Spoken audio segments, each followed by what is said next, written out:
premier tutoriel des fêtes. Alors, je suis super contente aujourd'hui de vous présenter ce tutoriel-là, surtout parce qu'il est un petit peu différent des autres. En fait, au lieu de partir d'un look que je voulais créer, je suis partie d'un critère de produit, si on peut dire. En fait, je voulais vous présenter un tutoriel avec des produits entièrement vegan et sans cruauté animale.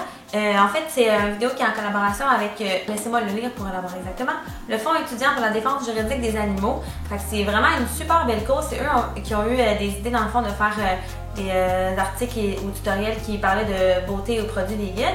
Puis je me suis dit, pourquoi pas faire un tutoriel dans le temps de Noël? Quel beau moment pour comme se conscientiser un peu dans notre maquillage. Ou ça peut être aussi, les produits que j'ai utilisés peuvent aussi être des idées cadeaux que vous pouvez donner à des gens que vous connaissez comme le maquillage. Donc c'est super le fun.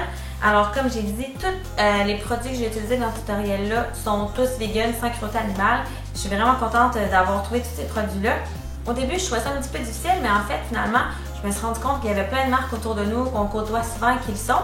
Un des plus grands outils qui m'a été utile, c'est, dans le fond, il y a deux listes. Une liste de PETA et une liste de, je crois que c'est comme une blogueuse ou en tout cas une militante contre la cruauté animale qui a fait une liste. Je vais mettre les deux liens en bas. Avec les produits que j'ai rassemblés, j'ai créé un look que je trouve vraiment parfait pour comme mon futur party de Noël, peut-être de bureau ou choses comme ça. Si vous voulez pas y aller vraiment trop intense, je trouve que c'est un super beau look qui comme souligne votre beauté naturelle avec une petite ligne d'eyeliner qui vient ajouter un petit côté un peu plus glam, si on peut dire. Alors, ben, si vous voulez voir comment j'ai obtenu ce look-là, continuez à regarder. Alors, on commence tout de suite avec la base teintée Jeunesse de Lush. C'est une super belle base qui donne une vraiment belle luminosité à la peau. Alors, je vais venir faire des petits points sur mes joues, mon front, mon nez et mon menton et je vais venir juste l'estomper avec mes doigts dans ma peau super facilement. Ensuite, je vais utiliser la bébé crème Hydra Smart de Lise Wattier qui est vraiment une de mes préférées. Donc, je fais encore une fois des petits points sur mon visage et je vais venir l'estomper avec mes mains sur mon visage jusque dans mon cou. C'est vraiment une super belle bébé crème qui donne une base uniforme mais avec un fini naturel. Donc, c'est vraiment parfait pour le look qu'on fait aujourd'hui. Ensuite, on continue avec le cache-cerne CC de Marcel, qui est un cache-cerne en bâton que je vais venir appliquer en dessous de mes yeux, donc ou sur mes cernes, aussi coin interne, paupières, dans le fond, partout où est-ce qu'il pourrait avoir des petites rougeurs dans la zone de mes yeux. Et je vais aussi en appliquer sur mes ailes du nez pour cacher encore une fois les rougeurs et sur les petites imperfections que je pourrais avoir. Ce cache-cerne-là, je vais venir l'estomper avec mon doigt parce que comme c'est un cache-cerne en bâton, c'est vraiment plus facile de venir réchauffer le produit avec la chaleur de notre peau. Ça s'estompe vraiment plus facilement et je vais utiliser mon annulaire parce que c'est le doigt le moins fort. Alors, on s'assure de ne pas appliquer une trop grande pression sur la zone super fragile qui est le contour de nos yeux. Je vais aussi utiliser mon doigt dans le fond pour l'estomper sur mes paupières, autour de mon nez, sur les imperfections, vraiment alors partout où j'aurais pu en avoir mis. Ensuite, je vais utiliser la poudre monochromatique de Marcel pour venir fixer le tout. Alors, pour fixer le fond de teint et le cache-cerne, on va vraiment un petit peu partout avec un gros pinceau. Allez-y généreusement pour ça.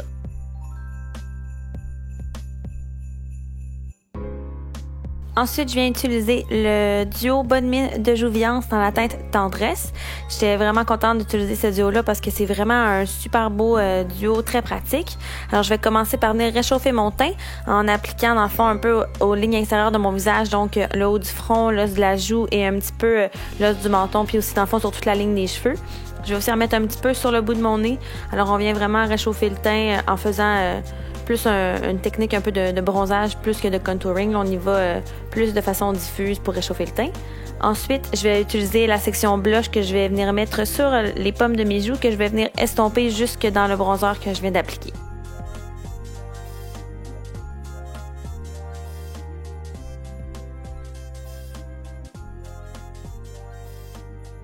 Ensuite, avec le pinceau numéro 16 de chez NYX, qui est un pinceau à estomper assez fourni, je vais venir utiliser le côté bronzer comme couleur de transition.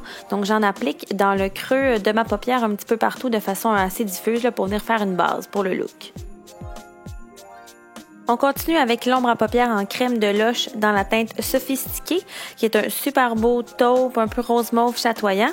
Donc, j'en applique sur mes paupières. Vous allez voir, au début, c'est un petit peu froid, on dirait que c'est mouillé, mais une fois qu'on l'estompe avec notre doigt, ça s'estompe super bien, puis la couleur elle reste super pigmentée. Alors, je viens juste comme ça l'estomper sur ma paupière mobile avec mon doigt de façon très simple. Ensuite, je vais revenir avec le pinceau de chez NYX et je vais juste venir m'assurer que tout est bien estompé ensemble. On va continuer avec les sourcils. On va utiliser le duo Pro Sourcils de chez Marcel. Donc, je vais venir commencer par les placer avec une petite spoolie. Ensuite, je les trace avec le côté biseauté du crayon et je vais venir terminer le tout en les fixant avec le petit gel teinté qui est aussi disponible dans ce duo-là. c'est le temps de mon petit truc de post-it que je viens utiliser pour faciliter l'application de mon eyeliner. Alors, je les applique le long de mes cils du bas en suivant leur ligne naturelle.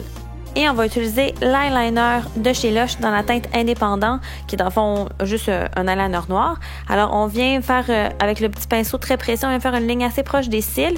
Utilisez aussi le post-it pour vous aider à créer l'effet œil de chat. Et puis ensuite, vous avez juste à venir épaissir la ligne dans le fond à votre goût. Prenez votre temps pour appliquer votre eyeliner. C'est vraiment ça la clé pour avoir un beau résultat. Une fois que c'est terminé, on enlève les petits post-it et on va venir laisser sécher un petit peu l'eyeliner avant de venir recourber les cils. Une fois que c'est séché, on recourbe les cils des deux côtés et on va continuer avec le mascara droit dans les yeux de Lush, qui est un mascara noir bien normal mais que j'aime bien. Alors on en applique sur les cils du haut et les cils du bas sur les deux yeux, tout simplement comme vous appliqueriez votre mascara habituellement.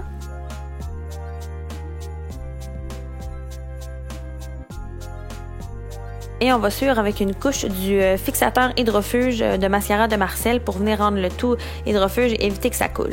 Ensuite, on continue avec le rouge à lèvres de chez Lush dans la teinte Perspective, qui est un super beau petit rose nude naturel, mais qui vient ajouter juste une petite belle teinte puis qui vient très bien compléter le look avec son petit côté un petit peu brillant, glossy. Ça vient super bien compléter le look qu'on fait en ce moment. Et voilà, vous avez terminé le look! Alors voici le résultat final. J'espère que vous avez apprécié le tutoriel et le look et j'espère aussi que ça vous a donné envie d'essayer des nouveaux produits vegan sans cruauté animale et peut-être à les intégrer à votre routine quotidienne. Je vais mettre dans la barre d'informations toutes les lignes que vous pourriez vouloir consulter, donc les deux listes que j'ai parlé au début et aussi le lien vers l'association dont je vous ai parlé. En fait, je vais juste rappeler le nom, qui est le Fonds étudiant pour la défense juridique des animaux. Donc eux, ils ont un blog et je vais mettre un lien vers leur blog en bas si vous voulez le consulter. Il y a vraiment plein de belles choses si vous êtes pour les choses véganes ou si vous avez envie d'en apprendre plus sur le sujet. C'est vraiment un super beau lien à consulter. Et on se revoit la semaine prochaine pour un autre tutoriel des fêtes. Bye tout le monde!